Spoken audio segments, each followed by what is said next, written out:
हाँ, आधुनिक काल में जो प्रतियोगिता में आए दिन प्रश्न आते हैं वो 3 स्तर का होता है।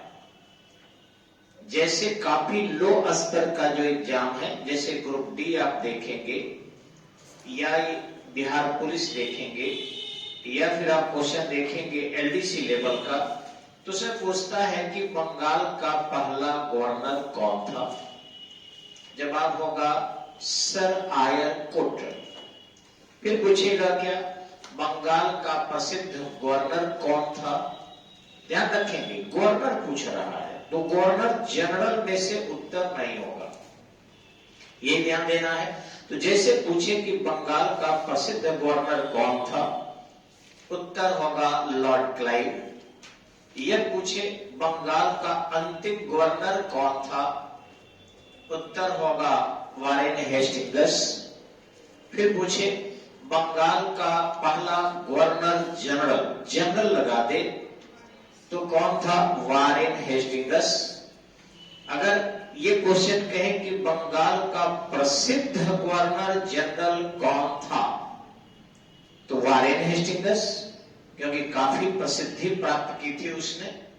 अगर ये कहे कि भारत में सबसे ज्यादा उदार गवर्नर जनरल कौन माना गया, बंगाल का गवर्नर जनरल उदार कौन माना गया, तो उत्तर हो जाएगा विलियम बेटिंग। ठीक इसी ढंग से ये पूछे कि बंगाल का कौन सा ऐसा गवर्नर जनरल था जो अत्यधिक साम्राज्यवादी प्रवृत्ति का था, लॉर्ड वेलेस्ली। देखिए कैसे घूम रहा है क्वेश्चन, बंगाल तक अभी है, ये भारत तक नहीं गया है। लोग पूरे गवर्नर जनरल मतलब सभी अंग्रेज समझ जाता है, जबकि गवर्नर अलग थे, गवर्नर जनरल ऑफ बंगाल अलग थे, गवर्नर जनरल ऑफ इंडिया अलग थे और वायसराय अलग थे। पहले ये समझना होगा। अगर गवर्नर पूछता है तो केवल गवर्नर ऑफ बंगाल, एक गवर्नर जनरल ऑफ बंगाल पूछता है तो गवर्नर जनरल ऑफ बंगाल। अब गवर्नर ऑफ बंगाल पूछता है तो यहां आपको सन 1740 से लेकर और 1772 तक की घटना को जानना है। बस ये पूछे कि गवर्नर जनरल ऑफ बंगाल, तो यहां 1773 से लेकर और फिर 1833 तक की घटना को पढ़ना है। और जैसे ये पूछे कि गवर्नर जनरल ऑफ इंडिया, तो 1833 से लेकर 1858 तक की घटना को पढ़ना है। और जैसे पूछे वायसराय बिफोर इंडिपेंडेंट, तो 1858 से लेकर 1947 तक पढ़ना है, 15 अगस्त तक। और आफ्टर इंडिपेंडेंट में भी चेंज हो जाता है, अंग्रेज अलग हो जाते हैं और भारतीय अलग हो जाता है, रिपब्लिकन तक 26 जनवरी 1950 तक। उस समय तक वायसराय ही रहते हैं। 26 जनवरी को Rajendra Prasad first president of India होते हैं। तो पहले क्लासिफिकेशन हमें यहां तक करना होगा, और जब ये क्लासिफिकेशन हम कर लेते हैं तब प्रश्न सोल्व करना आसान हो जाता है, तो दिक्कतें नहीं आती। अगर ये नहीं कि गवर्नर कौन होगा, कौन कौन गवर्नर में आएंगे, कौन कौन गवर्नर जनरल ऑफ बंगाल में आएंगे, कौन कौन गवर्नर जनरल ऑफ इंडिया में आएंगे और कौन कौन वायसराय के अंतर्गत आएंगे, ऐसा अगर 4 आप क्लासिफिकेशन करके और तब आप आधुनिक भारत के सवाल को पूछ पढ़ते हैं, मेरे हिसाब से गवर्नर जनरल से संबंधित कोई भी एरिया आपका गलत नहीं होगा। पर यह समझना होगा कि गवर्नर ऑफ बंगाल दिया है, कि गवर्नर जनरल ऑफ बंगाल दिया है, कि गवर्नर जनरल ऑफ इंडिया दिया है, या फिर वायसराय ऑफ इंडिया दिया है, वो भी आजादी भारत के पहले के वायसराय है या आजादी के बाद का वायसराय है। इतना सवाल में क्लासिफिकेशन हम लोग सुस्पष्टता करें और तब जाके जो सवाल पूछेगा आपका सही हो जाएगा। पूछता है कई बार कि सबसे अच्छा गवर्नर जनरल ऑफ इंडिया किसे मानते हैं, तो यहां पर होगा विलियम बेटिंग। और जैसे ये सवाल आ जाए कि सबसे अच्छा वायसराय कौन था, तो यहां हो जाएगा Lord Ripon. Viceroy of India कौन था, तो लॉर्ड रिपन। अगर ये पूछे कि सबसे ज्यादा शोषक गवर्नर जनरल ऑफ बंगाल कौन था, तो यहां उत्तर हो जाएगा वारेन हेस्टिंग्स। और यही सवाल बदल दे और कहे कि सबसे ज्यादा शोषक वायसराय कौन था, तो लॉर्ड लिटन। बदल गया, क्योंकि लिटन जो था वो बहुत ही क्रूर था और बहुत ही भारत के साथ दुर्व्यवहार किया। अगर यही सवाल बदल जाए और आपसे पूछे कि बंगाल का कौन सा गवर्नर जनरल था जो सबसे ज्यादा साम्राज्यवादी था, तो वेलेजली उत्तर होगा। और यही पूछे कि भारत का गवर्नर जनरल कौन था जो सबसे ज्यादा साम्राज्यवादी था, तो डलहौजी होगा। देखिए, आप पढ़ते हैं और आप लहाते हैं, कंपैरिजन करके नहीं पढ़ते। और यही कारण है कि आज सफलता असफलता में बदल जा रही है। ये जो हम देख रहे हैं, कुछ हंगामा हो रहा है बड़े पैमाने पर पटना में कि नहीं 3.5 लाख क्यों रिजल्ट दिया, 7 लाख रिजल्ट दे। अरे भैया 35,000 नौकरी होगा। जब 35,000 की सीट है तो 35,000 एक बहाल नहीं होगा। तो तुम जब 3.5 लाख में नहीं आया तो 7 लाख में आके भी तो क्या कर लेगा। अभी दरोगा के रिजल्ट आए हैं और बताइए 47,000 के रिजल्ट लायक तुम नहीं रहा, रो रहे हो, गा रहे हो, छटपटा रहे हो, तो तुम्हें क्या लगता है कि जब 2200 या 2000 रिजल्ट फाइनल आएगा तब तुम आओगे?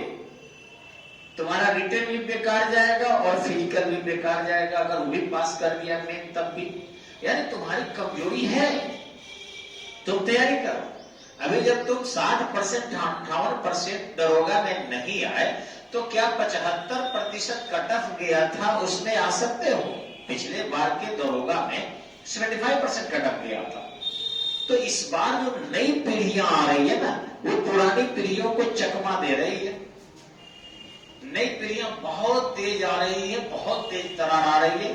अभी हम देखे एक कुंदन नाम के लड़का से मिले हैं, उम्र 23 साल है और 23 साल में वो मोतिहारी में सप्लाई इंस्पेक्टर है।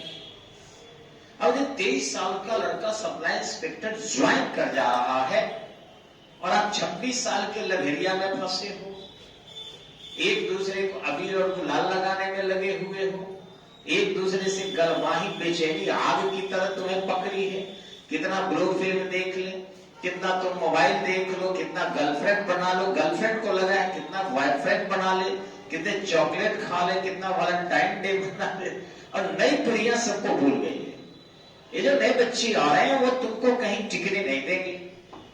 बहुत मेहनत कर रहे हैं। हम लोगों की पीढ़ी थी पान खाने वाली थी, खाते थे, हम भी पान खाते थे। आज की पीढ़ियां कहां पान खाती है? तो बदलाव आ रहा है। नई पीढ़ियां एकदम बस डेवलपमेंट डेवलपमेंट डेवलपमेंट, विलासिता से उनको नई पीढ़ियों को कुछ भी लेना देना नहीं। तो तुम हार रहे हो और अगर ध्यान नहीं दिया, कंसस नहीं हुआ तो और हारोगे। हाँ, फिर से मैं बता रहा हूं, क्लासिफिकेशन करके नई पीढ़ियां पढ़ रही है। यही सवाल अगर ये पूछे कि भारत में आईसीएस को शुरू करने वाला कौन था, तो लॉर्ड कॉर्नवालिस होगा। लेकिन यही पूछे कि प्रतियोगिता परीक्षा के आधार पर भारत में आईसीएस को किसने लागू करना चाहा, तो विलियम बेटिंग हो जाएगा। और यही सवाल पूछे कि भारत में प्रतियोगिता परीक्षा लागू आईसीएस में किसने कर दिया, तो लॉर्ड कैनिंग हो जाएगा। देखो, एक ही प्रश्न है, आईसीएस से संबंधित थी, लेकिन एक तरफ कॉर्नवालिस केवल मनोनयन पद्धति से प्रतियोगिता को आंशिक रूप से एक्सेप्ट करने वाला विलियम बेटिंग था, और यही लागू करने वाला आ जाए तो 1858 में मैकाले की अध्यक्षता में समिति का गठन किया था कैनिंग ने, और 1861 में इंप्लीमेंट कर दिया। कैनिंग था उस समय में। तो ये बदल रहा है क्वेश्चन एकदम से। अगर ये पूछते हो कि भारत में सामाजिक सुधार को एक्सेप्ट करने वाला पहला बंगाल का गवर्नर जनरल कौन था, तो इसका उत्तर हो जाएगा कर्नवालिस। समझो ध्यान से कि अगर ये पूछे कि भारत में सामाजिक सुधार करने वाला पहला बंगाल का गवर्नर जनरल कौन था, तो कर्नवालिस होगा, क्योंकि 1789 में वह दास व्यापार को रोका था। 1789 में उसने दास व्यापार को रोका। यही क्वेश्चन अगर पूछते कि भारत में कौन ऐसा गवर्नर जनरल था या बंगाल का गवर्नर जनरल था जो कल्चरल सोशल रेवोल्यूशन में सहयोग किया, यानी कि सांस्कृतिक सामाजिक क्रांति में या सामाजिक सुधार में सांस्कृतिक शब्द लगा दे तो हो जाएगा विलियम बेटिंग, क्योंकि सती प्रथा को रोका था। ध्यान रखना, वो भी किया था 1829 में। उस समय भी बंगाल का गवर्नर जनरल था, नॉट की भारत का गवर्नर जनरल था। ये ध्यान रखना होगा। और यही क्वेश्चन अगर पूछते कि पहला भारत का गवर्नर जनरल कौन था जो सामाजिक सुधार किया, लग गया, तो वो किया था लॉर्ड हार्डिंग। वो भारत का गवर्नर जनरल था। आप विलियम बेटिंग मारोगे, आप गए, क्योंकि विलियम बेटिंग 1833 से 1835 तक में कोई समाज का सुधार नहीं किया। वो 1829 में किया था जब बंगाल का गवर्नर जनरल था। तो आप तो मानते हो कि हम जानते हैं सती प्रथा उसने किया था और 1870 के अंतर्गत राजा राम मोहन राय के सहयोग से, और भारत का गवर्नर जनरल था, मेरा सही होगा।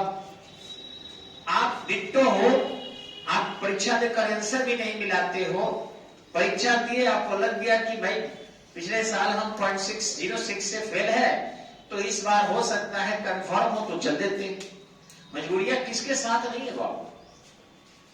कौन ऐसा व्यक्ति, लेकिन प्रतियोगी अगर दुनिया की और परिवार की मजबूरियों में फंसने लगे तो उसकी मजबूरियां पर्सनल बढ़ जाएगी। प्रतियोगी की सबसे बड़ी मजबूरी है उसका अपना पहले सेटल होना, और अपना यदि वो सेटल नहीं होता है तो फंसोगे। ठीक इसी ढंग से अगर ये क्वेश्चन पूछे आपसे, भारत का कौन सा वायसराय था जो अत्यधिक साम्राज्यवादी था, तो यहां भी ध्यान रखना है कि वायसराय आ गया तो लॉर्ड कर्जन हो जाएगा, क्योंकि वो सबसे ज्यादा साम्राज्यवादी था और सीधे तौर पर देशीय रियासतों के जो छोटे स्तर पर स्वायत्तता थी उस अधिकार को भी उसने कुंठित कर दिया था। तो वायसराय अगर जैसे आ जाए कि बंगाल का गवर्नर जनरल, तो मैंने आपको बताया ही था कि वो हो जाएगा वेलेजली सहायक संधि के माध्यम से। अब भारत का गवर्नर जनरल साम्राज्यवादी कौन था, तब डलहौजी, क्योंकि डॉक्ट्रिन ऑफ लैप्से के अंतर्गत सारे राज्यों को अपने में जोड़ लिया था। एक ही सवाल, थोड़े से पॉइंट बदल रहे हैं और पूरी आंसर चेंज हो जा रही है। सामाजिक सुधारकों में ध्यान रखिएगा, एक कॉमन सोशल प्रॉब्लम्स होते हैं।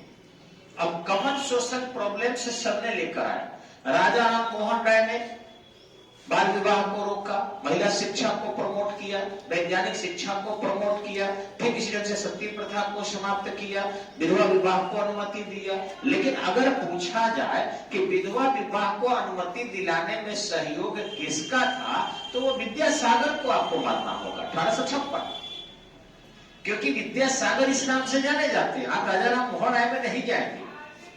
हाँ, अगर वही IAS में पूछे कि इनमें से राजा राम मोहन राय ने सोशल रेवोल्यूशन के अंतर्गत क्या नहीं किया, और तब अगर 4 पॉइंट डाल दे कि सती प्रथा के समाप्ति का विरोध किया, पश्चिमी अंग्रेजी शिक्षा को उन्होंने अंग्रेजी माध्यम में वैज्ञानिक शिक्षा को प्रमोट किया, बाल विवाह को रोका, विधवा विवाह को अनुमति दिया, और उन्होंने जो है हिंदू धर्म का विरोध किया, तो हिंदू धर्म का विरोध नहीं किया था। वो हिंदू धर्म का विरोध करते तो ब्रह्म समाज की नींव नहीं डालते, हिंदू धर्म की कमजोरियों का विरोध किए, यानी हिंदू धर्म का उन्होंने मजबूत समर्थन किया था। तो ये छट जाएगा। तो सती प्रथा यानी कि किए, बाल विवाह को रोका, विधवा विवाह को अनुमति दिया, उसने भी दिया, पश्चिमी वैज्ञानिक शिक्षा को भी परमिशन दिया, तो विधवा विवाह को वो भी समर्थन करते। लेकिन यही आ जाए कि विधवा विवाह को किसने सपोर्ट किया, और उसमें आ जाए राजा राम मोहन राय, ज्योतिबा फुल्ले, विद्यासागर, और आ जाए आपका केशव चंद्र सेन, तो यहाँ विद्यासागर, क्योंकि विद्यासागर का योगदान इस एरिया में मजबूत था, काफी उन्होंने इसके लिए काम किया। तो इसलिए जब उसमें से पर्सनलाइज किया जाए किसी एरिया को, तो देखना पड़ेगा कि किनका एरिया ज्यादा मजबूत है।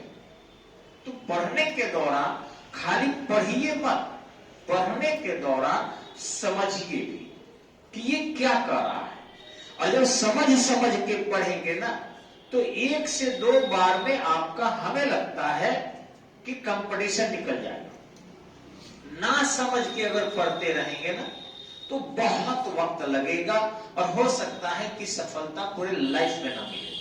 हम लोगों के साथ भी यही हुआ कि हम लोग पढ़ने के दौरान ये समझते रहे कि ये तो रट गए, ये रट गए, ये समझ गए, ये जान गए, लेकिन कंपैरेटिव नहीं जान सके। कंपैरेटिव जब तक नहीं होंगे, तब तक हम कॉम्पिटिटिव नहीं होंगे।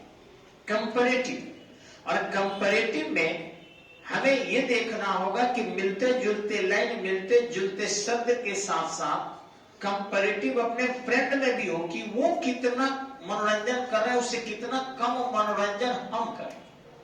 हमने देखा, मैं अपने तैयारी के दौरान दिल्ली में, कि बच्चे एक दूसरे के रूम में जाके झांक के देखते थे कि वो कितना देर पढ़ रहा है, और उस पढ़ने के दौरान देखते थे कि अरे ये तो 2 बजे तक जगह है, तो वो भी आके आंख में पानी मार के पढ़ने बैठ जाते थे। फिर पढ़ते थे करीबन 3 बजे तक, फिर सुतल है कि नहीं पड़ोसी, अरे बाप रे बाप, तो 3 बजे तक जगह है, फिर पढ़ते थे। यहाँ तो गजब है, यहाँ तो उल्टा हो गया है कि फलना लड़की अगर इस लड़के को गुलाब लगाए